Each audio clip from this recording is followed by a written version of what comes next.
Right. Share my screen. See it. All right. Is everything working well?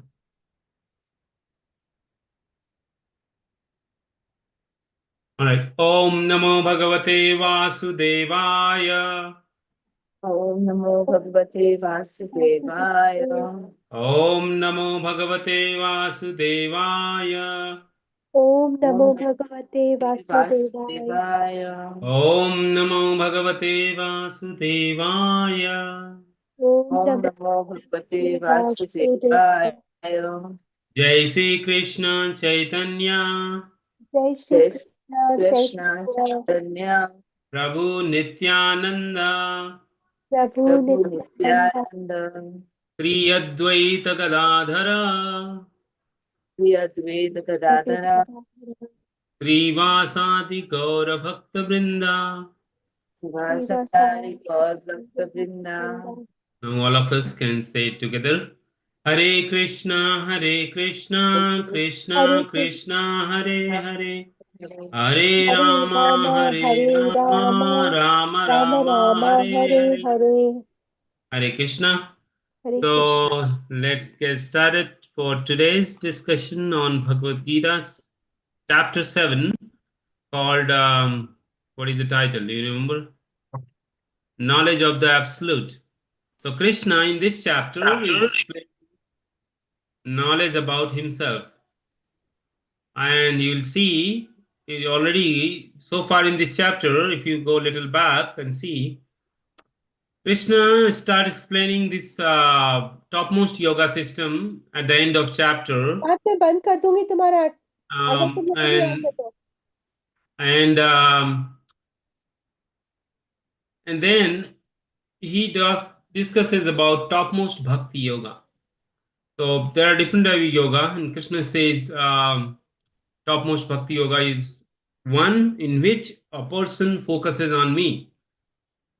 Then Krishna started explaining that how this yoga works. So that's where this chapter started. And Krishna says, I'm going to explain you both phenomenal and nominal knowledge. And he explains out of many thousand people, only one may endure perfection. But of those who get perfection, hardly even one knows. Krishna says too. He knows one knows me in truth. That's what Krishna is saying. That hardly one person knows me. And then he explains how this whole cosmic manifestation is coming from Krishna. He says these 8 energies, different energies, together constitute my separate material energies: earth, water, fire, air, ether, mind, intelligence, and ego. And then Krishna goes and explains there is another superior energy of mind which constitutes living entities, the souls, who are exploiting this material nature which is inferior. And then Krishna explains all created beings have their source in these two natures, either material or spiritual. Of all that is material and all that is spiritual in this world, know for certain I am the both origin and dissolution. Krishna says, I am the origin and I am the dissolution. After everything finished, comes to me. And then Krishna says, Matta Parataram Nanya. Arjun, there is no truth superior than me. Because every Mani Griha Evacha. He says, everything rests upon me as the pearls are strung on a thread. So the thread, you don't see it in a necklace, but the pearls are strung on a thread. Likewise, the thread is Krishna in this world, and everything resting on me, Krishna has said to Arjun. And then he says, he keeps on explaining how you can see Krishna in everything in this world. So he starts saying, I am the taste of water, because water everybody drinks. So when you drink water, you can know the taste is Krishna. When you look at the sunlight, the sun is Krishna. When it's the night, moonlight, moon is Krishna. When you do any Vedic ritual, syllable Om, every mantra start with Om is Krishna. And he says, I'm the sound in the ether. If you hear any music, any sound, any vibration, that's Krishna. And if you find any ability in anyone, that's Krishna. Then Krishna explains, if you we eat food and everything comes from earth. So the fragrance is Krishna. He says, I am the heat in fire and the life of all that lives. So nothing remains.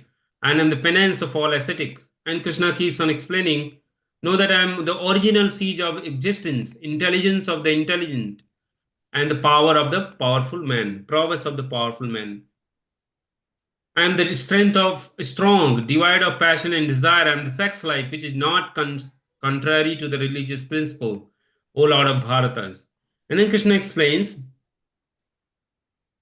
that all these state of beings, they arise from these three different modes: goodness, passion, and ignorance, and they are his energies, right? So if you include all of this together, then you find Krishna says, in one sense, everything, but I'm independent. So he says everything is coming from me, but I'm not under control of those things. I'm independent, Krishna says here. And then, on the contrary, everything rests upon me or within me. That's what Krishna is saying. And deleted by these, so then question comes, why people don't remember, even if Krishna is taste of water, earth, air, fire, ether, everything Krishna, then why people forget him? Then Krishna is explaining, because they are deluded by three modes: goodness, passion, and ignorance. So he says, this world doesn't know me. I am the above the mode and inexhaustible. And he says, Mam Maya Duratya. This three modes, material nature, is very powerful. He says, these three modes, divine energy of mind. This is, says Krishna says, is my energy, and it is very powerful because Krishna is powerful. So the energy would be powerful, right? So people don't know me because this energy covers my real nature for those people who are in those modes. But there is a solution. If Krishna says, if you surrender unto me, then you can easily cross these modes and you can understand, you can know me, that I'm behind everything.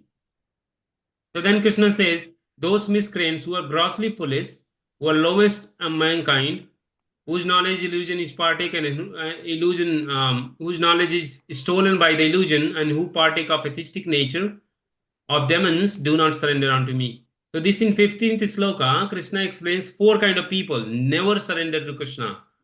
So first, grossly foolish, who is the lowest among mankind, second category. Third, who have knowledge, but their knowledge is stolen by illusion, and who doesn't believe in, who have atheistic nature. They are demons. They don't believe in Krishna. So he says these four kind of people would never surrender on to Krishna. The next sloka, Krishna explains the four kind of people who do surrender on to Krishna. So the four kind of people, pious men, begin to render devotional service unto me. Krishna is saying, first, distressed. And we all know most of the time we go to Krishna because we are distressed. Or we need wealth. We need money.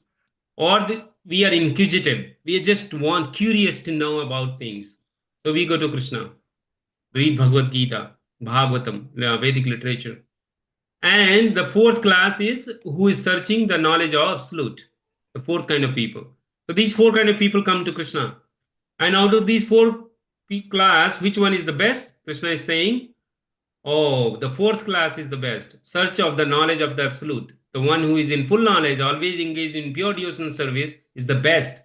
Why? For I am very dear to him and he is very dear to me. So Krishna says, oh, that's why this person is the best.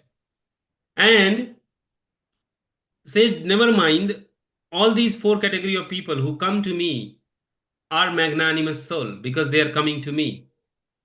And they are situated in different level of knowledge. They are situated in knowledge of me. And Krishna says, once they consider, they are situated in my knowledge, I consider them just like me, my own. So it's like, they are mine. If you see in more in poetic way, Krishna says, if they know me, then they are mine. So simple, right? You have to just know Krishna, and then we become Krishnas.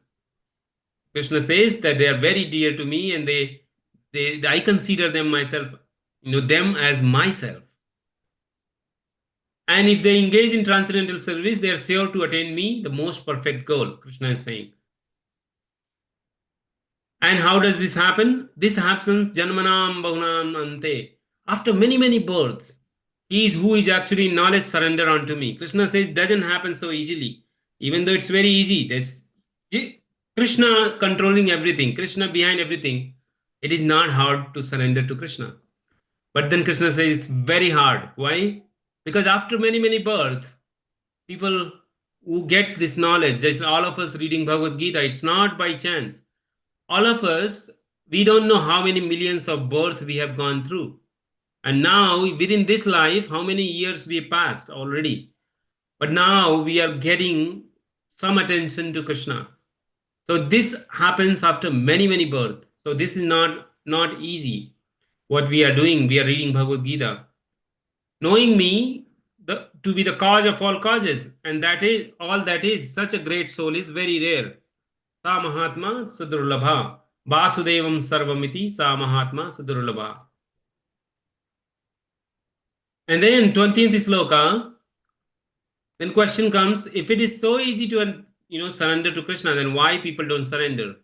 Again, same thing. Those whose intelligence has been stolen by material desires surrender on to demigods. So that they will surrender somewhere. Everybody is surrendering somewhere. So Krishna says their intelligence is stolen by material nature. They surrender on to devatas, the demigods. Indra, Brahma, Shiva, so many demigods, right? And they surrender onto them. Krishna is saying that's why they don't surrender to Krishna. And they follow particular rules and regulation according to their own nature. So they devise their own method of worship. Everybody does their own way of worshipping demigods. And then from here 21, we are going to read today. How does that happen? How does people surrender onto demigods but not to Krishna?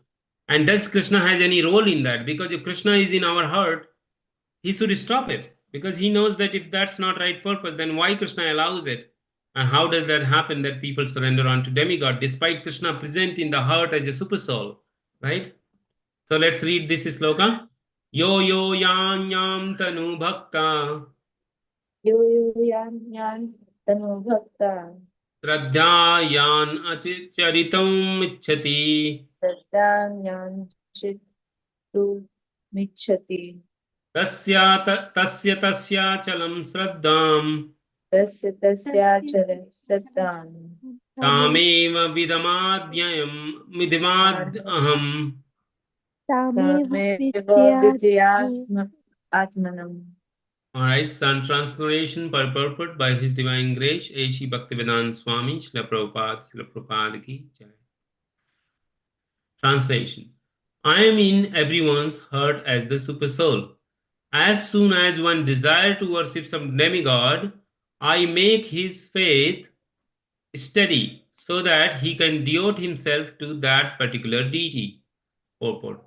God has given independence to everyone. Therefore, if a person desires to have material enjoyment and wants very sincerely to have such facility from material demigod, the Supreme Lord, as the super soul in everyone's heart, understand and gives facility to such persons. As the Supreme Father of all living entities, he does not interfere with their independence, but gives all facility so that they can fulfill their material desires. Some may ask why all-powerful God gives facilities to the living entities for enjoying this material world, and so let them fall into the trap of illusionary energy. The answer is that if the Supreme Lord as a super soul does not give such facility, then there is no meaning of independence. Therefore, he gives everyone full independence, whatever one likes, but his ultimate instruction we find in Bhagavad Gita, one should give up all other engagement and fully surrender unto me. That will make man happy. Both the living entities and the demigod are subordinate to the will of the Supreme Personality of Godhead. Therefore, the living entities cannot worship the demigod by his own desire, nor can the demigod bestow any benediction without the supreme will. As it is said, not a blade of grass moves without the will of the Supreme Lord. Generally, persons who are distressed in material world go to the demigod, as they advised in Vedic literature. A person wanting some particular thing may worship such and such a demigod. For example, a diseased person is recommended to worship sun god. A person wanting education may worship goddess of learning Saraswati. And a person wanting a beautiful wife may worship goddess Uma, the wife of Lord Shiva. In this way, there are recommendations in Shastras, Vedic scripture, for different modes of worship of different demigods. And a particular living entity wants to enjoy a particular material facility, the Lord inspire him with a strong desire to achieve that benediction from the particular demigod. And so he successfully received the benediction. The particular demigod of particular mode of devotional attitude of the living entity towards a particular type of demigod is also arranged by the Supreme Lord. The demigod cannot infuse the living entity with such an affinity, but because he is the Supreme Lord or the Super Soul, he is present in the heart in all living entities. Krishna gives impetus to a man to worship certain demigod. The demigods are actually different part of the universal body of the Supreme Lord. Therefore, they have no independence. In the Vedic literature, it is said the Supreme Personality of God has a super soul. It's present within the heart of the demigods. Therefore, he arranges through the demigod to fulfill the desires of the living entity. But both the demigod and the living entity are dependent on the supreme will. They are not independent. Hare Krishna. So you see that worship of the demigods is recommended in the Vedic literature. Why it is recommended? Because it's like having a blind uncle is better than having no uncle, right? So, so at least if somebody cannot worship Krishna, then at least worship demigod. At least you will be religious. Follow Vedic, some mode, some little passion or goodness, not ignorant, because you follow some rule regulation. So that's why Vedas are meant for everyone, all class of people, whether you are most sinful or not sinful. Vedas recommended for everyone. Even Ravana was very big Vedic scholar. Ravan. So you can say, oh, how come a Pandit or a Ravana became so demon? He's a Rakshas, but he is a Vedic scholar. So reading Veda does not mean that you are devotee of God. You could be a demon like Ravan, right? So just by reading Sanskrit or Veda doesn't make one a nice person or a nice human being. Even forget about even demigods or a higher human being. Just being a human, just knowing knowledge is not enough, right? Because the Ravana also had. So the Vedas are meant for everyone. But in Vedas, the summary of the Veda is Bhagavad Gita. Why? Because the Veda emanate from the mouth of Lord Brahma, and Brahma is created by Krishna, and Krishna gives instruction of the Veda to Brahma to create this world, this cosmic manifestation which we see. So Brahma created. So for creative purpose, you need knowledge. Knowledge is Veda. Veda meaning is knowledge, literal meaning. So Vedas are there. So all of us as a living entity, we have some desires, right? We have desires. We want money, position, education, peace, so many desires. And we have also desire how we want it. It's not just we want it. We also know what kind of how I want that money. Suppose if you want to earn money, then you have an idea how you want to earn money, right? Because there are hundreds and millions of ways of earning money. So the living entity has the goal to fulfill a desire and also has a knowledge how I can fulfill my desires. Correct? We know both. Now, to fulfill any desire, we need help from superior authorities. For example, we work in office, and if we have desire for promotion, so then we will work hard. We will try to appease our bosses. We will first know the process of promotion. What are the metrics I have to fulfill? I have to achieve this target so that my boss will consider me to promote. So we need help from higher authority. Even if we do our best, we hit all our target in our job, but my boss may not give promotion because he will say, "Oh, the CEO did not approve this year promotion because we don't have enough money." You did nice, but I'm sorry, right? So, but there is a process. How you should do it. How should you go? But to get promotion, there are different people follow different path. No, somebody may be just flattering the boss to get promotion. Somebody may be working hard. Somebody may be working, just working on a specific project. Everybody has different ways to get promotion, right? So the company has all the facility, but to likewise to fulfill our desires, Krishna has created this universal administration with the help of demigods. So every demigod has a department. Like if you want knowledge, the Saraswati, goddess Saraswati is the leader of the knowledge department. You want money, then you go to Lakshmi. You want power, you go to Durga.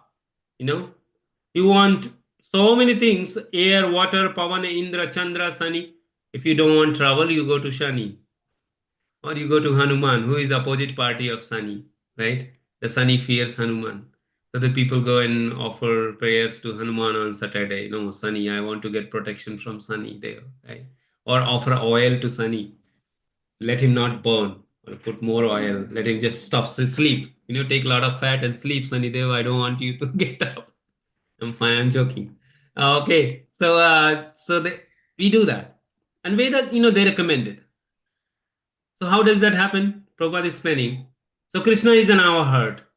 Well, as a super soul, he knows our desire, and he also knows how we want it. Somebody want money. He may have desire to steal the money to get money.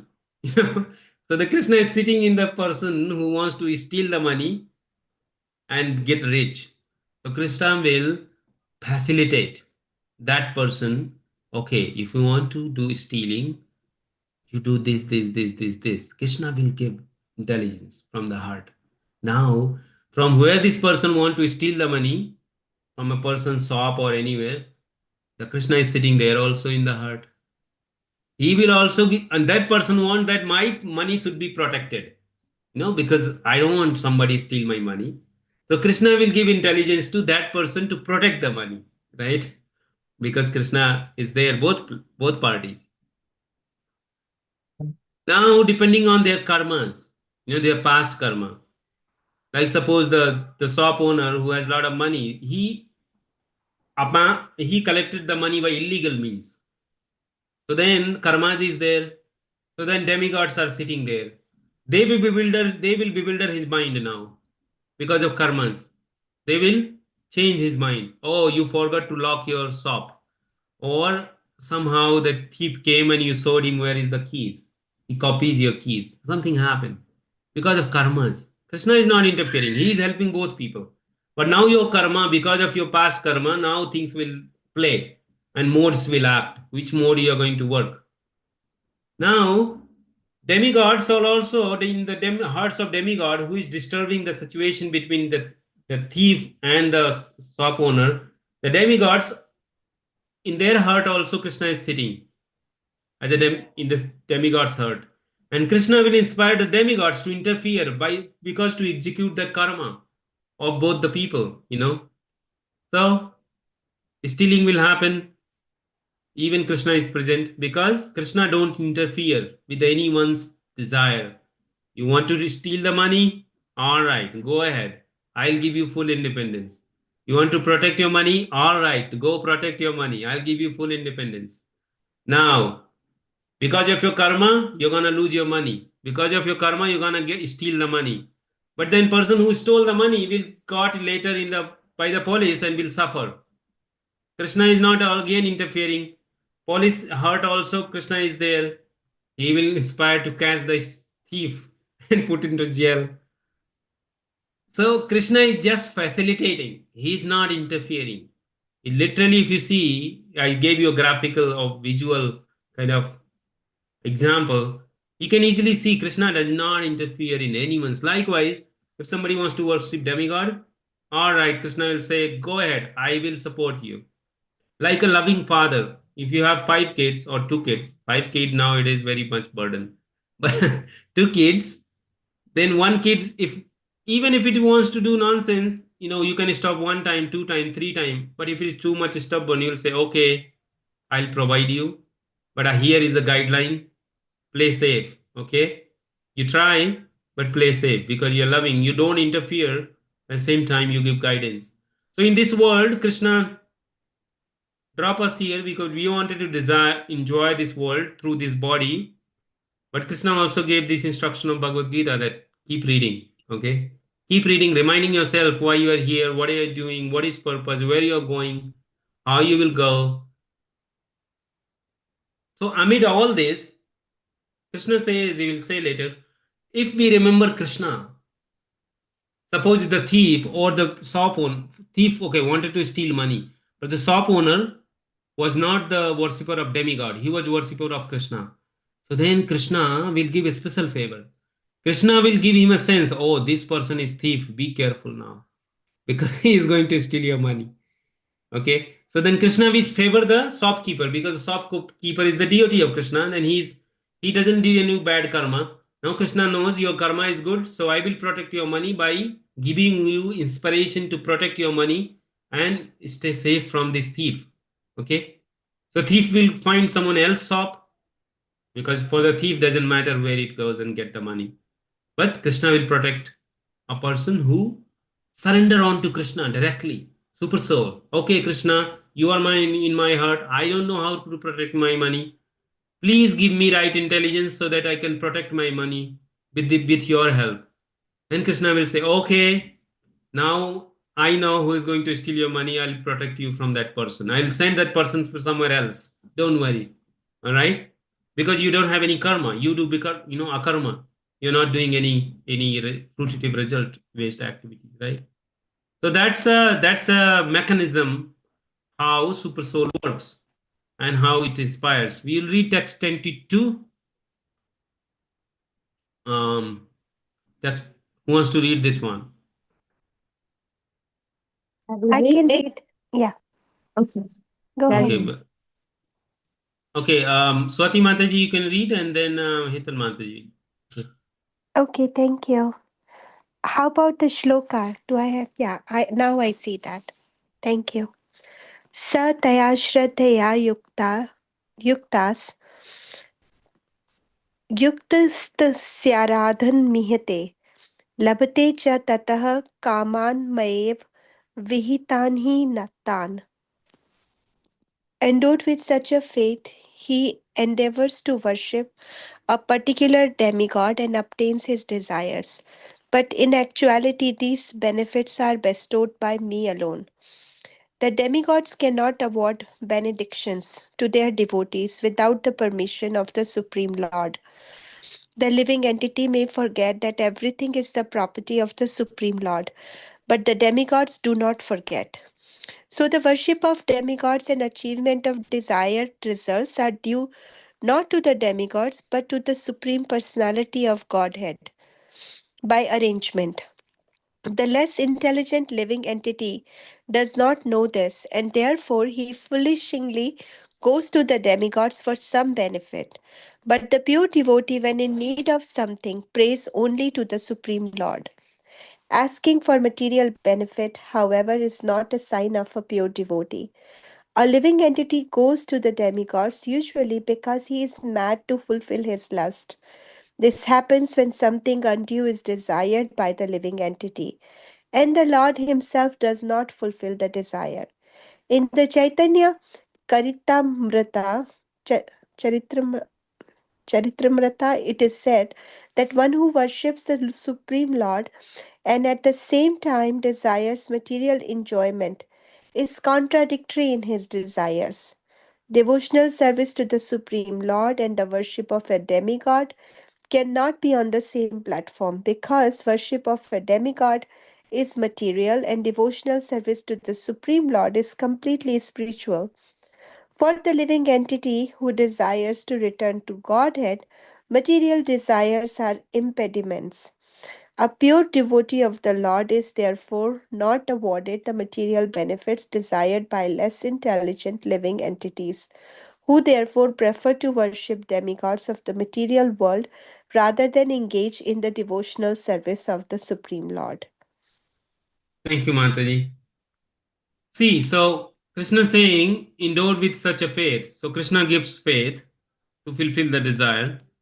And they worship the demigods, Krishna is saying, and obtain their desire, like I said. And in actuality, he says they are bestowed by me alone. Just like you get promotion, so your manager is a via medium. Suppose your manager is like a demigod. So you want your promotion, you worship your manager. You know, worship means you fulfill as they want, whatever the way you want or she wants you to work. But actually, the cause of your promotion is your CEO, right? Because ultimately, or vice president or someone higher level, you never meet that person. But ultimately, based on your credits, that person awards you promotion via medium of your manager or boss, right? So then who is the cause? The higher authority. The lower authority is the via medium. Even if your manager is not there, you'll get promotion because your credits are recorded in your work day, or how much performance you did, what did you do every quarter. You are writing down, how much target I met, what did I do. So even if your manager is gone from the job, your senior authority knows what did you do. You get promotion anyways. So then you cannot forget your topmost authority and just worship your manager. Likewise, worship of demigods, we should worship in a mindset that they are servant of Krishna, the Supreme Lord, and that is their real position. Actually, they are happy when you recognize because they are faithful servant of Krishna, not like this material world that people are envious of each other. No, the demigods are very faithful to Krishna, and demigods are also like living entities like us, but they are empowered with higher power. So if we recognize their real position, they are happy and they fulfill anyways. Their job is to fulfill the desires based on your karma. Whatever you do, you get the result. But if we worship Krishna directly, then it's more beneficial. Why? Because then Krishna is directly seeing you. He doesn't have intermediary. And and then question comes, oh, can I worship Krishna with material desire? Ideally, it is not recommended. Answer is ideally it is not recommended to desire material thing and worship Krishna. Why? It is said that it is contrary. The worship of living God at the same time desire material enjoyment is contrary in his desires. So worshipping Krishna means that we want bhakti. We want to go back to Krishna. We don't want ask Krishna, oh Krishna, give me this. Because when we worship, have material desire, then better to worship demigods. But in either case, Prabhupada is saying here that even if you have any desire, worship Krishna directly. Don't go to demigods because that is a long route to come to Krishna. If you directly worship Krishna, then Krishna will anyways, later he will say that I protect what my devotee have and I provide what they lack. Right? So Krishna do that. So why don't directly worship Krishna? Right? Why to take longer route if we have a straight express way to Krishna, which is bhakti yoga, which is process of devotion service, which is very easy to do also because it's very simple. It starts with chanting Hare Krishna, Krishna Krishna, Hare Ram, Ram Ram, Hare Hare. To worship demigods, you have to arrange paraphernalia, get pandit, arrange nice things. But worshipping Krishna in this Kali Yuga, Krishna as a Chaitanya Mahaprabhu is recommended just chant Hare Krishna. Doesn't need money, doesn't need time, even doesn't need anything. Just this sound vibration can connect us to directly to Krishna. So, so it's up to us how we want to. Desire is within our control. We can desire whatever we like, and Krishna will facilitate that through this world and inspire within us also, right? So let's go 23, Hetan Mataji. Hare Krishna.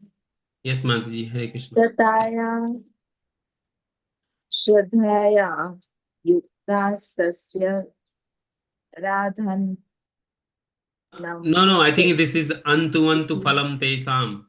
It's 23, Mataji. 23. Sorry. Antavattu palam tesham tadvatya alpa medasham devan deva yajo yanti madbhakta yanti mama api. Men of some small intelligence worship the demigod, and their fruits are limited and temporary. Those who worship the demigod go to the planets of the demigod. But my devotee ultimately reaches my supreme planet. Purport. Some commentator on Bhagavad Gita say that one who worships a demigod can teach the supreme can reach the supreme Lord. But here it is clearly stated that worshippers of the demigod go to different planetary systems where various demigods are situated. Just as the worshipper of the sun achieves the sun, and worshipper of the demigod of the moon achieves the moon. Similarly, if anyone wants to worship the demigod like Indra, he can attain that particular god's planet. It is not that everyone, regardless of whatever demigod is worshipped, will reach to the supreme personality of the Godhead. It is that is denied here. For it is clearly stated that the worshipper of the demigod go to the particular planet in the particular world, but the devotee of the Supreme Lord directly to the supreme planet of the personality of the Godhead. Here, the point may be raised that if the demigods are different part of the body of the Supreme Lord, then the same end should be achieved by worshipping them. However, worshippers of the demigod are less intelligent because they don't know that what part of the body food must be supplied. Some of them are so foolish that they claim that there are many parts and many ways to supply food. This isn't very sanguine. Can anyone supply food to the body through the ears or eyes?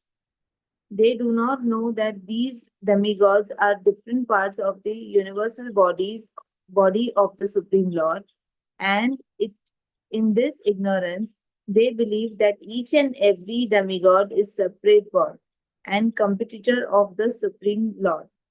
Not only as a, not only are the demigods part of the Supreme Lord, but ordinary living entities are also.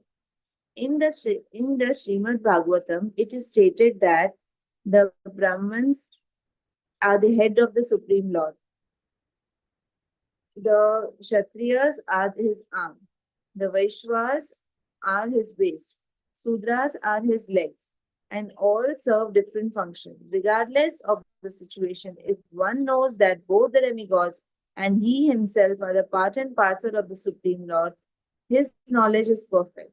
But if he does not understand this, he achieves different planet where different demigods reside. That this is not the same destination of the devotees reaches. The the result achieved by the demigod benedictions are perishable because within this material world of planet, the demigods and their worshippers are all prescribed, perishable. Therefore, it is clearly stated in this verse that all results achieved by the worshipping demigod are perishable, and therefore such worship is performed by less intelligent living entities. Because the pure devotee is engaged in Krishna consciousness, is is devotional service of the Supreme Lord, achieves eternal blissful existence that is full of knowledge, and his achievement and and those of common worshippers of the demigod are different. The Supreme Lord is ultimated, unlimited. His favor is unlimited. His mercy is unlimited. Therefore, the mercy of Supreme Lord upon his pure devotee is unlimited.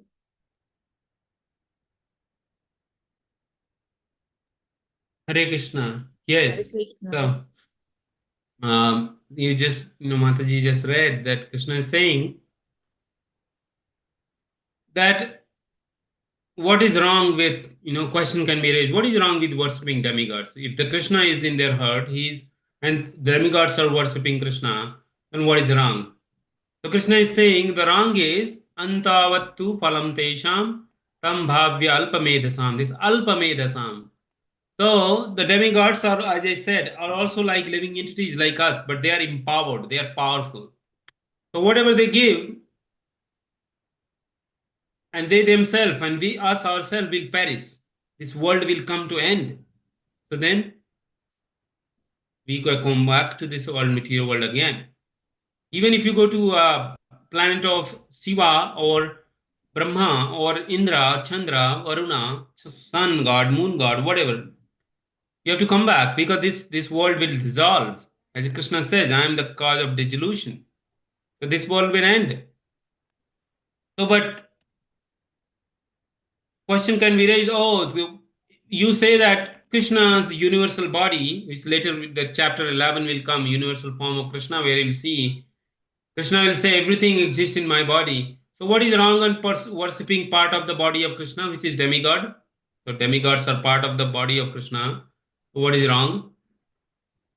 The wrong is that if you worship demigod, you will go to them in universal. So everything exists in universal body of Krishna, including this table, this chair, you, me, everything is part of Krishna. Krishna says these eight energies are mine: earth, air, water, ether, fire, mind, intelligence, ego.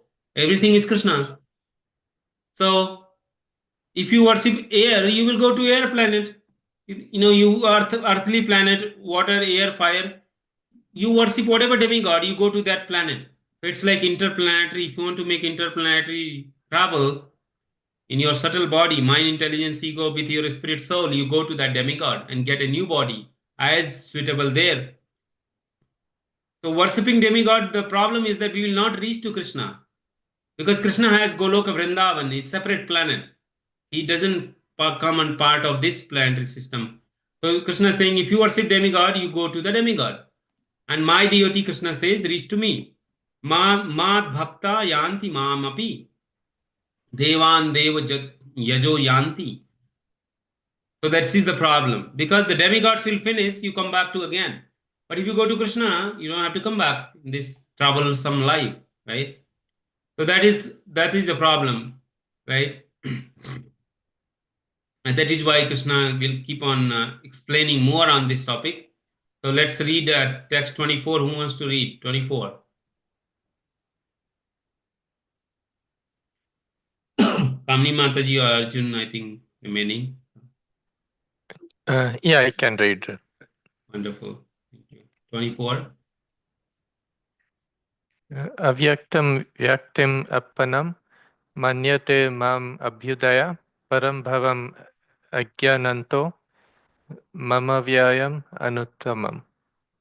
Translation: unintelligent men who do not know me perfectly think that I, the Supreme Personality of Godhead Krishna, was impersonal before and have now assumed this personality. Due to their small knowledge, they do not know my higher nature, which is imperishable and supreme. Purport: those who are worshippers of demigods have been described as less intelligent persons, and here the impersonalists are similarly described. Lord Krishna, in his personal form, here speaking before Arjuna, and still due to ignorance, impersonalists argue that the Supreme Lord ultimately has no form.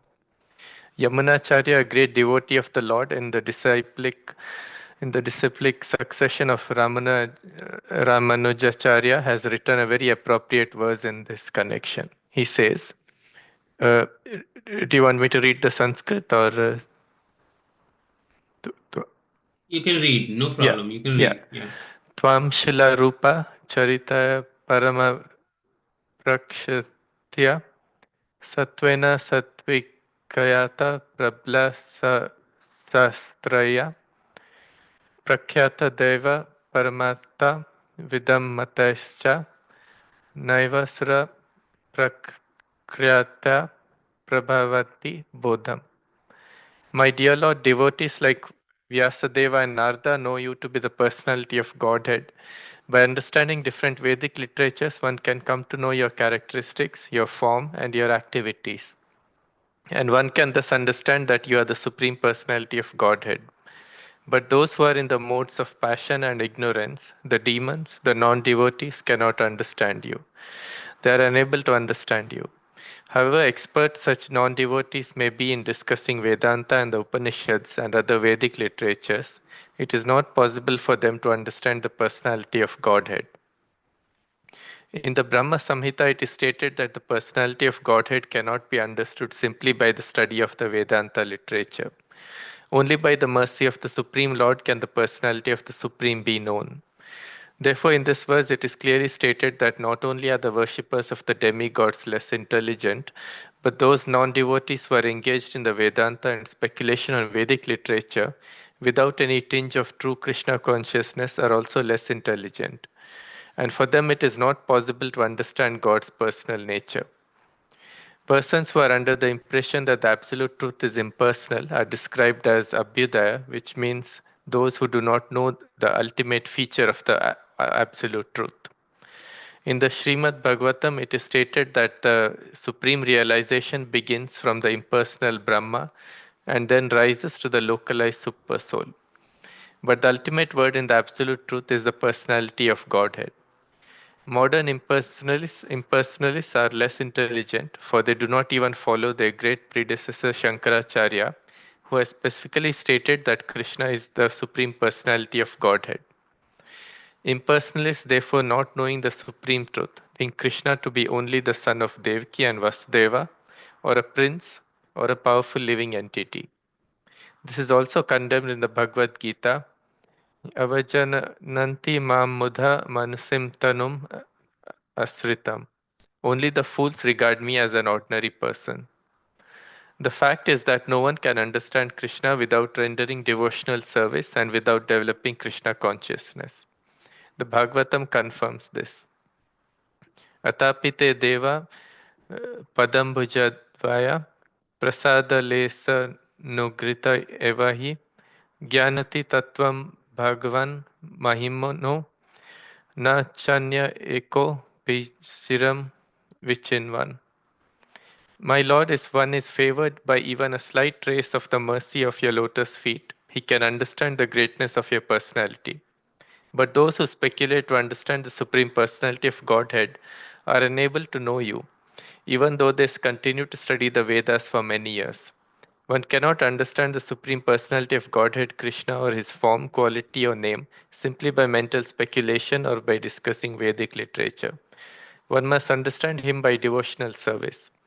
When one is fully engaged in Krishna consciousness, beginning by chanting the Maha Mantra, Hare Krishna, Krishna Krishna, Hare Hare, Hare Rama, Rama Rama, Hare Hare, then only can one understand the Supreme Personality of Godhead. Non-devotee impersonalists think that Krishna has a body made of this material nature and that all his activities, his form, and everything are Maya. These impersonalists are known as Mayavadis. They do not know the ultimate truth. The 20th verse clearly states, Kamaistar janyaha prapadyate nya devata. Those who are blinded by lusty desires surrender unto the different demigods. It's accepted that besides the Supreme Personality of Godhead, there are demigods who have their different planets, and the Lord also has a planet. As stated in the 23rd verse, Devan Devo Yajo Yanti Madbhakta Yanti Mamapi. The worshippers of the demigods go to the different planets of the demigods, and those who are devotees of Lord Krishna go to the Krishna Loka planet. Although this is clearly stated, the foolish impersonalists still maintain that the Lord is formless and that these forms are impositions. From the study of the Gita, does it appear that the demigods and their abodes are impersonal? Clearly, neither the demigods nor Krishna, the Supreme Personality of Godhead, are impersonal. They are all persons. Lord Krishna is the Supreme Personality of Godhead and he has his own planet, and the demigods have theirs. Therefore, the monistic contention that ultimate truth is formless and that form is imposed does not hold true. It is clearly stated here that it is not imposed. From the Bhagavad Gita, we can clearly understand that the forms of the demigods and the form of the Supreme Lord are simultaneously existing, and that Lord Krishna is Satchidananda, eternal blissful knowledge. The Vedic literature confirms that the Supreme Absolute Truth is knowledge and blissful pleasure. Vijnanam Anandam Brahma. and that he is the reservoir of unlimited auspicious qualities, Ananta Kalyana Gunatmakosau. And in the Gita, the Lord says that although he is Aja, unborn, he still appears. These are the facts that we should understand from the Bhagavad Gita. We cannot understand how the Supreme Personality of Godhead can be impersonal. The imposition theory of the impersonalist monist is false as far as the statements of the Gita are concerned. It's clear herein that the Supreme Absolute Truth, Lord Krishna, has both form and personality.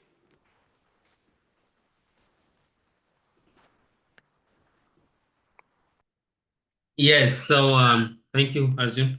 So that discussion continues that Krishna has a form, demigods has a form, it is real, they have planets, and Krishna will send us whatever we desire because he is a very loving father. He is the supreme personality of Godhead. Um, he will support us the way we want, whatever desire we have, right? And if we want to become intelligent, then we take message from Krishna in Bhagavad Gita and follow that. We don't go to read different literature, but just read Bhagavad Gita. This itself will suffice in this lifetime to understand Krishna, because Krishna personally is speaking this to Arjun in the battlefield of Kurukshetra. So that's why Bhagavad Gita is like a extract of all the Vedic knowledge, condensed form of knowledge. And that's why every sloka is very powerful. So any questions, comments from today's discussion?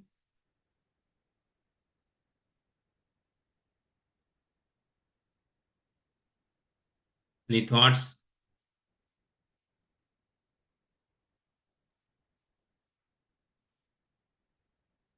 No?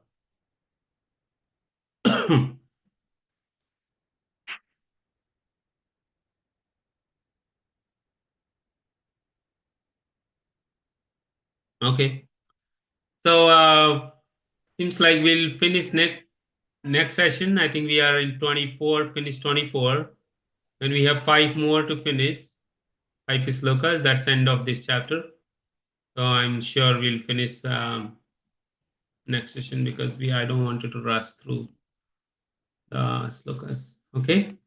So I'll play the chanting video. All of you can chant Hare Krishna mantra because that is the first stage to begin our bhakti or devotional service or worship to Krishna. Okay. So all of you can just for 10 minutes chant Hare Krishna mantra with Srila Prabhupada. I'm going to play this. And yeah, just try to hear the sound vibration and focus on that. Hare Krishna, Krishna Krishna, Hare Hare, Hare Ram, Ram.